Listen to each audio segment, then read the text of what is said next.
सत श्री अकाल, मैं जी विंपी सिद्धू। तुसीं वेख रहे हो ट्रेंड सैटर पंजाबी प्रोग्राम गपशप विच चाह दा कप तहत मेरे नाल ने बहुत ही खास मेहमान जिन्हां दियां दो तुकां तुहाडे नाल मैं शेयर करांगी। डुबिया रहा हाँ इस कदर तेरे ख्याल विच, मिश्री दी थां ते बन लिया पानी रुमाल विच।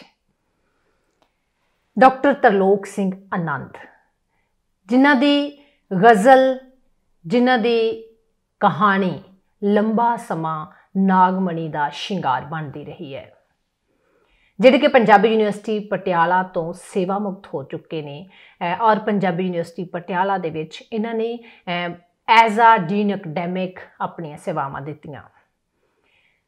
एक जिंदगी का बहुत लंबा अनुभव, अनमोल अनुभव इन्हां दे कोल है, क्योंकि जदों पंजाबी यूनिवर्सिटी शुरू होंदी है तो यूनिवर्सिटी के पहले पूर के विद्यार्थी बनते हैं तो उस ही यूनिवर्सिटी के विच लंबा समा एज आ प्रोफैसर सेवावां देण तो बाद सेवा मुक्त होंदे ने। बहुत वधिया अनुभव जिहड़े कि तुहाडे नाल सांझे करांगे। फिलहाल तुहाडा तारफ करवाउण जा रही हां अज दे इस मोअज़्ज़ज़ मेहमान दे नाल। बहुत बहुत स्वागत सर, धन्यवाद जी। प्रोग्राम गपशप विच चाह दा कप दे विच बहुत चंगा लग्या तुसीं इस प्रोग्राम दे विच मैनूं शामिल किया है, मौका दिता है। मैं अपने स्रोतियां, दर्शकां, स्नेहियां नाल अपने दिल दीयां कुछ गल्लां कर सकांगा। डॉक्टर तरलोक सिंह आनंद दा बर्थ पाकिस्तान दे विच हुंदा, तुसीं दस रहे सी, थोड़ा जिहा जिक्र कर दिओ। हाँ जी, मेरा जन्म 1942 दे विच दौलताला पिंड है, तहसील गुजर खान, जिला रावलपिंडी, पाकिस्तान दे विच सी, उत्थे होया। ते साडा पिंड अपने आप दे विच एक अत्यंत महत्वपूर्ण पिंड सी। उस वेले पिंड दे विच 8वीं तक दी पढ़ाई, अच्छा जी, स्कूल हैगा सी, रेलवे स्टेशन सी, ते काफ़ी वपार के पक्षों भी काफ़ी महत्वपूर्ण सी। हो सकता है कि साहित्यिक खेत्र दे विच भी उस थां दा कुछ योगदान होवे जी, क्योंकि मैं किधरे पढ़िया कि भाई वीर सिंह उस पिंड दे विच किसी वेले गए सी। ते मेरे पिता जी भी शायद कविता लिखते सन। मैं उन्होंने कविता पढ़द्या तो कई बार सुनिया। ते उन्हां दियां कुछ पंक्तियां मैनूं हुण तक याद हैं कि इस तरह ते बदल वस के खेतियां करन हरियां ते दाना अपने मूँह विच पाउंदे नहीं। क्या बात है, क्या बात है। ते तुसीं वंड तो बाद दे विच फिर इधर शिफ्ट हो जांदे? हाँ जी, असी वंड तो बाद पहला लुधियाने आके रुके, लुधियाने तो बाद फिर नाभे आके रुके। मेरे पिता जी नौकरी दे विच सन, सरकारी नौकरी सी। बाद दे विच उन्हां नूं दोबारा नौकरी मिल गई तो उन्होंने जिहड़ी नियुक्ति सी वो करनाल विखे हुई। तो मेरी मुढ़ली सिक्ख्या करनाल विच हुई। करनाल तो पिता जी की बदली अमृतसर दी हो गई जी, तो उस वेले सेवा मुक्त होने वाले ही सन। तो मैं अपने दादा जी कोल नाभे आ गया। अच्छा जी। तो 1952 तो लैके अच्छा जी 1980 तक तकरीबन मैं नाभे रहे। ओके सर, वो मुढ़ला समा जां स्ट्रगल पीरियड दे बारे विच कुछ साडे नाल सांझा करो। असल च साडा परिवार पाकिस्तान तो आया सी। तुसी हुण तां इतिहास नूं बहुत कुछ लिखिया जा चुका है, पढ़िया होवेगा, जानिया होवेगा कि वो जिहड़े लोग उजड़ के आए सी उन्हां लई जीवन नूं मुड़ के नवें सिरे तो शुरू करना बहुत मुश्किल सी। बिल्कुल। मैं अपनी गल नूं करन लई कि किस तरह के कष्ट सहे, मैनूं एक गल चेते आ रही है, शायद मैं वो जे तुहाडे नाल सांझी कर लवां। अर्शाद, बिल्कुल। दूरदर्शन तो बहुत साल पहला हफ्ते विच 2 फिल्मां प्रसारित होंदियां सन। उदों दूरदर्शन ही हुंदा सी। बिल्कुल। शनिचरवार नूं किसे खेतरी भाषा की ते ऐतवार नूं हिंदी दी।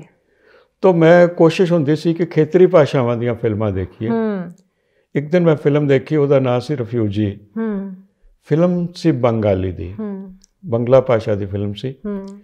ਉਹਦੇ ਵਿੱਚ ਇੱਕ ਸਕੂਲ ਅਧਿਆਪਕ ਹੁੰਦਾ, ਸ਼ਾਇਦ ਮੇਰੀ ਗੱਲ ਲੰਬੀ ਨਾ ਹੋਵੇ ਪਰ ਮੈਂ ਇਹਨੂੰ, ਸਕੂਲ ਅਧਿਆਪਕ ਹੁੰਦਾ ਜਿਹੜਾ ਹਿਸਾਬ ਜਾਂ ਮੈਥਮੈਟਿਕਸ ਪੜ੍ਹਾਉਂਦਾ।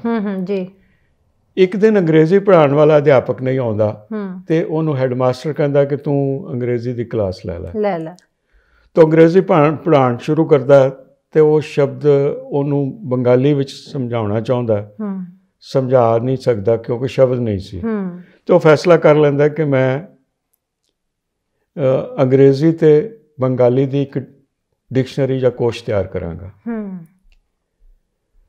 ਉਹ ਕੋਸ਼ ਤਿਆਰ ਕਰ ਰਿਹਾ, ਇਸੇ ਕੰਮ 'ਚ ਲੱਗ ਜਾਂਦਾ, ਬਹੁਤ ਸਾਰੇ ਸ਼ਬਦ, ਸਾਹਿਤ ਸ਼ਬਦ ਇਕੱਠੇ ਕਰਦਾ ਤੇ ਇੰਨੇ ਨੂੰ ਦੇਸ਼ ਦੀ ਵੰਡ ਹੋ ਜਾਂਦੀ ਹੈ। ਔਰ ਇੱਕ ਦੇਖੋ ਦੁਖਾਂਤ ਦੇਖੋ ਸਮੇਂ ਦਾ ਕਿ ਦੇਸ਼ ਦੀ ਆਜ਼ਾਦੀ ਵਿੱਚ ਸਭ ਤੋਂ ਵੱਧ ਹਿੱਸਾ ਪੰਜਾਬੀਆਂ ਨੇ ਤੇ ਬੰਗਾਲੀਆਂ ਨੇ ਪਾਇਆ ਤੇ ਦੋਨੋਂ ਹੀ ਵੰਡੇ ਗਏ। ਬਿਲਕੁਲ, ਪੰਜਾਬ ਵੀ ਵੰਡਿਆ ਗਿਆ ਤੇ ਬੰਗਾਲ ਵੀ ਵੰਡਿਆ ਗਿਆ। ਕੀਮਤ ਉਹਨਾਂ ਨੂੰ ਚੁਕਾਉਣੀ ਪਈ। ਤਾਂ ਬੰਗਾਲ ਵੀ ਵੰਡਿਆ ਜਾਂਦਾ, ਉਹ ਆਪਣਾ ਸਭ ਕੁਝ ਨੂੰ ਛੱਡ ਕੇ ਸਿਰਫ ਉਹ ਡਿਕਸ਼ਨਰੀ ਦੇ ਜਿਹੜੇ ਪੰਨੇ ਉਹ ਨਾਲ ਲੈ ਕੇ ਆਉਂਦਾ। ਫਿਰ ਉਹ ਛਪਣ ਲੱਗਦੀ ਆ ਜਦੋਂ, ਤਾਂ ਲਫ਼ਜ਼ ਆ ਜਾਂਦਾ ਰਿਫਿਊਜੀ। ਪ੍ਰੂਫ ਪੜ੍ਹ ਰਿਹਾ ਉਹ, ਰਿਫਿਊਜੀ ਲਫ਼ਜ਼ ਆ ਜਾਂਦਾ, ਉਹਦੇ ਜੋ ਅਰਥ ਲਿਖੇ ਹੋਏ ਹੁੰਦੇ ਹਨ ਫਿਰ ਉਹ ਮਿਟਾ ਦਿੰਦਾ ਤੇ ਫਿਰ ਉਹ ਲਿਖ ਦਿੰਦਾ ਕਿ ਰਿਫਿਊਜੀ ਦਾ ਕੋਈ ਅਰਥ ਨਹੀਂ, ਰਿਫਿਊਜੀ ਦੇ ਅਰਥ ਉਹੀ ਜਾਣ ਸਕਦਾ ਹੈ ਜਿਹੜਾ ਰਿਫਿਊਜੀ ਬਣਿਆ ਹੋਵੇ। ਬਿਲਕੁਲ। ਤਾਂ ਮੇਰੇ ਕਹਿਣ ਦਾ ਭਾਵ ਇਹ ਹੈ ਕਿ ਅਸੀਂ ਵੀ ਇਹੋ ਜਿਹੇ ਦੁਖਾਂਤ ਦੇ ਵਿੱਚੋਂ ਲੱਗੇ ਨਿਕਲੇ ਹਾਂ। ਮੈਨੂੰ ਯਾਦ ਹੈ ਕਿ ਮੈਨੂੰ ਹੁਣ ਤੱਕ ਵੀ ਚੇਤੇ ਹੈ ਕਿ ਉੱਥੇ ਨਾਭੇ ਇੱਕ ਰਾਮ ਮੂਰਤੀ ਦੁਕਾਨਦਾਰ ਨਾਲਿਆਂ ਵਾਲਾ ਹੁੰਦਾ ਸੀ। ਸਾਡੀ ਮਾਂ ਨੇ, ਸਾਡੀ ਭੈਣ ਨੇ ਉਹ ਨਾਲੇ ਬੁਣ ਕੇ ਉਹਨੂੰ ਵੇਚਣੇ। ਮੈਨੂੰ ਆਪਣਾ ਬਚਪਨ ਯਾਦ ਹੈ ਕਿ ਕਿਤਾਬਾਂ ਕਾਪੀਆਂ ਦੀ ਰੱਦੀ ਦੇ ਲਿਫਾਫੇ ਬਣਾ ਕੇ ਦੁਕਾਨਦਾਰਾਂ ਨੂੰ ਦੇਣੇ। ਤਾਂ ਇਹੋ ਜਿਹੀ ਸਥਿਤੀ ਦੇ ਵਿੱਚੋਂ ਅਸੀਂ ਨਿਕਲੇ ਹੋਏ ਹਾਂ। ਪਰੰਤੂ ਇੱਕ ਚੀਜ਼ ਸਪਸ਼ਟ ਸੀ ਕਿ ਜਿਹੜੇ ਪਾਕਿਸਤਾਨ 'ਚੋਂ ਆਏ ਬਹੁਤੇ ਲੋਕ, ਉਹਨਾਂ ਨੇ ਮਿਹਨਤ ਕੀਤੀ, ਛੋਟੇ ਤੋਂ ਛੋਟਾ ਕੰਮ ਕਰਨ ਤੋਂ ਵੀ ਗੁਰੇਜ਼ ਨਹੀਂ ਕੀਤਾ ਤੇ ਪਰ ਹੱਥ ਕਿਸੇ ਅੱਗੇ ਨਹੀਂ ਅੱਡਿਆ। ਤਾਂ ਉਸ ਜਦੋਜਹਿਦ ਦੇ ਵਿੱਚੋਂ ਬੜੀ ਹਿੰਮਤ ਸੀ ਕਿ ਮਾਂ ਬਾਪ ਨੇ ਸਾਨੂੰ ਪੜ੍ਹਾਇਆ।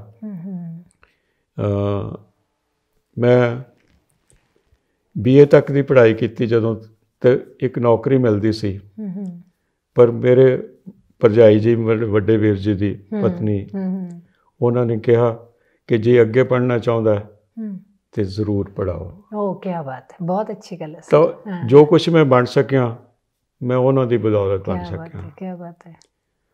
ਤਾਂ ਬੜਾ ਦੁਖਦਾਈ ਸਮਾਂ ਕੱਟਿਆ, ਔਖਾ ਸਮਾਂ ਕੱਟਿਆ। ਪਿਤਾ ਜੀ ਦੀ ਨੌਕਰੀ ਆਜ਼ਾਦੀ ਤੋਂ ਪਹਿਲਾਂ ਹੀ ਖੁੱਸ ਗਈ ਸੀ ਕਿਉਂਕਿ ਉਹ ਅਕਾਲੀ ਮੋਰਚਿਆਂ 'ਚ ਹਿੱਸਾ ਲੈਂਦੇ ਸੀ।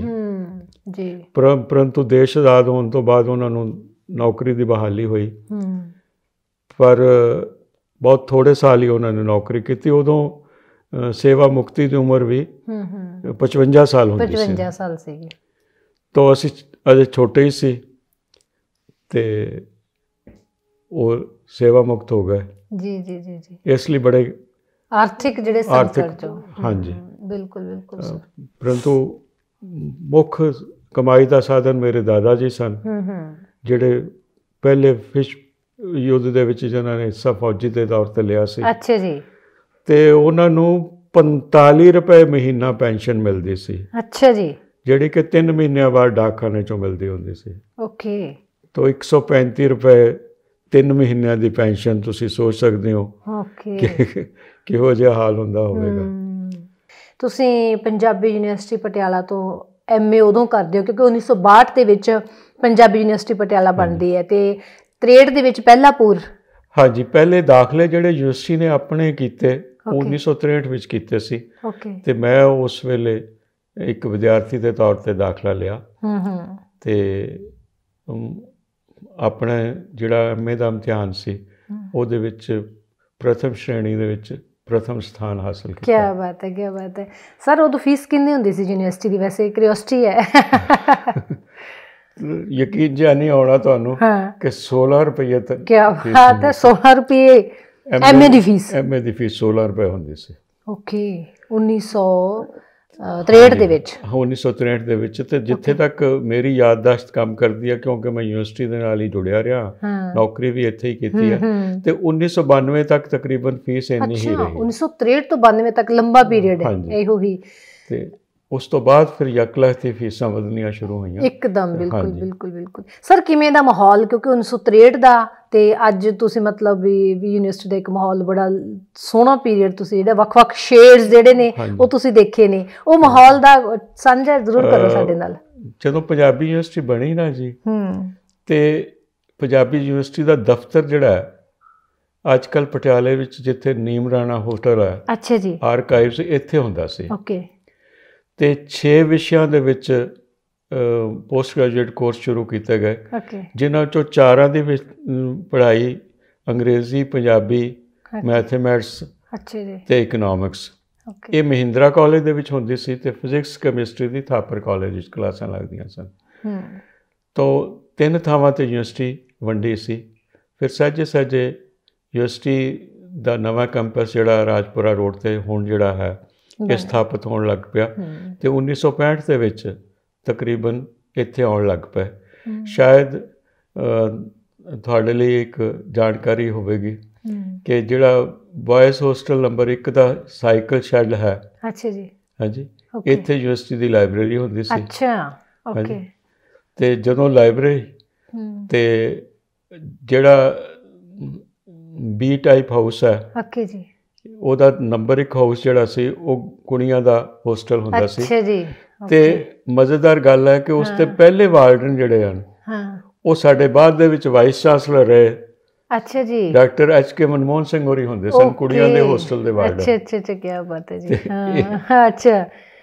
ਤੇ ਸਰ ਤੇ ਉਹ ਤੁਸੀਂ MA ਕੀਤੀ, MA ਤੋਂ ਬਾਅਦ ਦੇ ਵਿੱਚ ਜੌਬ 'ਚ ਇੱਕਦਮ ਆ ਗਏ ਸੀ? ਨਹੀਂ ਜੀ, ਮੈਂ ਰਿਸਰਚ ਸਕਾਲਰ ਦੇ ਤੌਰ 'ਤੇ ਜੁਆਇਨ ਕੀਤਾ ਯੂਨੀਵਰਸਿਟੀ ਦੀ ਨੌਕਰੀ, ਤੇ 1965 ਦੇ ਵਿੱਚ ਨਵੰਬਰ ਦੇ ਵਿੱਚ ਮੈਂ ਰਿਸਰਚ ਸਕਾਲਰ ਲੱਗ ਗਿਆ। 1968 ਦੇ ਵਿੱਚ ਪੰਜਾਬੀ ਯੂਨੀਵਰਸਿਟੀ ਵੱਲੋਂ ਪੱਤਰ ਵਿਹਾਰ ਸਿੱਖਿਆ ਕੋਰਸਿਸ ਸ਼ੁਰੂ ਹੋਏ, ਤੇ ਫਿਰ ਉਹਦੇ ਵਿੱਚ ਮੇਰੀ ਇੱਕ ਅਧਿਆਪਕ ਦੇ ਤੌਰ 'ਤੇ ਨਿਯੁਕਤੀ ਹੋ ਗਈ 1968। ਕਿੰਨੀ ਈਜ਼ੀ ਸੀ ਸਰ ਉਦੋਂ? ਅੱਜ ਤਾਂ ਬੜਾ ਕੰਪੀਟੀਸ਼ਨ ਹੈ ਨਾ, ਕਿੱਦਾਂ ਦਾ ਸੀਗਾ ਉਦੋਂ selection committee and job structure?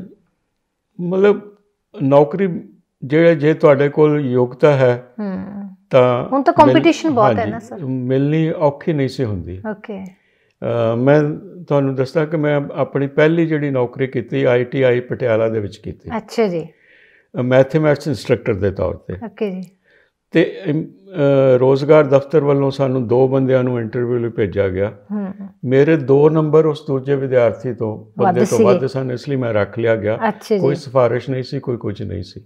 ਤਾਂ ਉਸ ਤਰ੍ਹਾਂ ਦਾ ਜਿਹੜਾ ਅਸੀਂ ਹੁਣ ਜਿਸ ਤਰ੍ਹਾਂ ਦਾ ਮੁਕਾਬਲਾ ਨੌਕਰੀਆਂ ਲਈ ਸ਼ੁਰੂ ਹੋ ਗਿਆ, ਉਸ ਵੇਲੇ ਇੰਨਾ ਨਹੀਂ ਸੀ ਕੰਪੀਟੀਸ਼ਨ, ਮੁਸ਼ਕਿਲ ਨਹੀਂ ਸੀ ਹੁੰਦੀ ਨੌਕਰੀ ਮਿਲਣ ਦੇ ਵਿੱਚ ਇੰਨੀ। ਹੁਣ ਤਾਂ ਬੇਰੁਜ਼ਗਾਰੀ ਇੰਨੀ ਵੱਧ ਗਈ ਹੈ ਕਿ ਇੱਕ ਨੌਕਰੀ ਲਈ ਬਿਲਕੁਲ ਸੈਂਕੜੇ ਐਪਲੀਕੇਸ਼ਨਸ ਬਿਲਕੁਲ ਅਰਜ਼ੀਆਂ ਆ ਜਾਂਦੀਆਂ ਹਨ। ਸਰ ਫਿਰ PhD ਤੁਸੀਂ ਆਫਟਰ ਜੌਬ ਸ਼ੁਰੂ ਕੀਤੀ?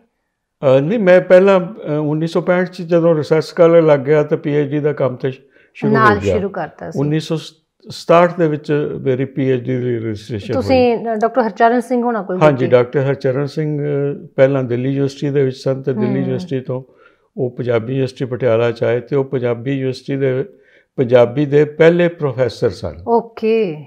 ਉਸ ਤੋਂ ਪਹਿਲਾਂ ਪ੍ਰੋਫੈਸਰ ਪ੍ਰੇਮ ਪ੍ਰਕਾਸ਼ ਸਿੰਘ ਹੋਰੀ ਮੁਖੀ ਹੁੰਦੇ ਸੀ, ਪਰ ਉਹ ਰੀਡਰ ਗ੍ਰੇਡ ਦੇ ਵਿੱਚ ਸਨ। Okay. Associate professor. Okay. Professor doctor Harcharan Singh ਹੀ ਸਨ, ਤੇ ਉਹਨਾਂ ਨਾਲ ਮੈਨੂੰ ਸੁਭਾਗ ਮਿਲਿਆ ਕਿ ਮੈਂ ਉਹਨਾਂ ਨਾਲ PhD ਕੀਤੀ। Okay okay.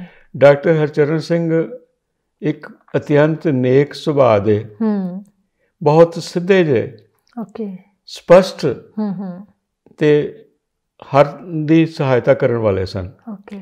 ਜਿੰਨੀ ਉਹਨਾਂ ਦੀ ਲਿਖਤ ਦੇ ਵਿੱਚ ਇੱਕ ਕਿਸਮ ਦਾ ਸਾਹਿਤਕ ਵਿਅੰਗ ਮੈਂ ਕਹਾਂਗਾ ਉਹ ਮੌਜੂਦ ਹੈ, ਉਹ ਉਹਨਾਂ ਦੇ ਸੁਭਾਅ ਦੇ ਵਿੱਚ ਨਹੀਂ ਸੀ।